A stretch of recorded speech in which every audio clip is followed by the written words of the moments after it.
प्रतिस्पर्धी विद्यार्थी भाइ बहिनीहरूलाई यो कार्य गराउनको लागि मैले अघिदेखि अनुरोध गरिरहेको छु।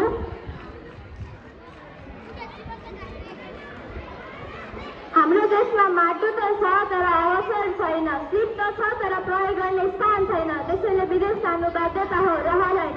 धन्यवाद कार्यक्रम सञ्चालकज्यू, यहाँ उपस्थित हुनुभएका सभापति महोदय, अतिथिज्यूहरू तथा शिक्षक शिक्षिका, निर्णायक मण्डल तथा मेरा प्यारा साथीहरूमा म यहाँ दुलालको न्यानो अभिवादन।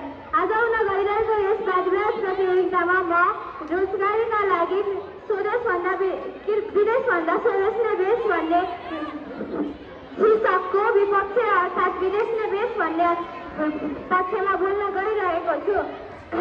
प्रत्येक वर्ष हजारौं युवाहरूले पढे लेखेर पनि बेरोजगार हुनु परेको छ। सरकारले रोजगारी सिर्जना गर्न नसकेको अवस्थामा विदेश जानु त स्वाभाविक निर्णय नै हो, तर विदेश गएर पनि नेपालीहरूले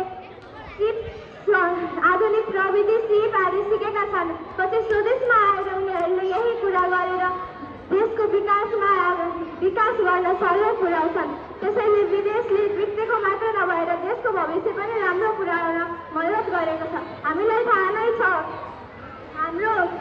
हाम्रो अर्थतन्त्रको मुख्य विदेशबाट आउने रेमिट्यान्स नै हो। उदाहरणका लागि कोरिया, मलेसियाबाट आउने रेमिट्यान्सबाट नै नेपालको जिडिपीमा योगदान पुगेको थियो। यसकै कारणले करोडौं युवाहरूको परिवारहरूको जीविकापार्जन गर्न सजिलो भएको छ। विभिन्न देशको बजेट पनि यहीको अंश नै हो। त्यसैले म भन्न चाहन्छु कि के यो गलत हो होइन नि।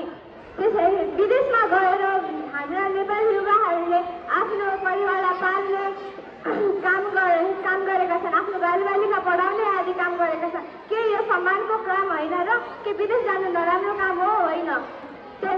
त्यसैले म भन्न चाहन्छु कि विदेशमा गएर आफूले काम गरेर आत्मनिर्भर बन्न सक्नु पनि एक सम्मानको कुरा हो, जसले गर्दा विदेशमा गएर उनीहरूले आत्मनिर्भर बन्न समयको ख्याल राख्न, परिश्रम गर्न आदि कुराहरू सिकेका हुन्छन्। नयाँ प्रविधिको जमानामा नयाँ प्रविधिहरू सिकेका हुन्छन्। पछि यहाँ आएर गर्दाखेरि देशकै त विकास हुने गर्छ नि। अन्त्यमा म यो भन्न चाहन्छु कि विदेशमा गएर काम गर्दैमा देशको मायामा कमी हुँदैन, बरु देश विकासमा अझ महत्त्वपूर्ण योगदान रहन सक्छ। धन्यवाद।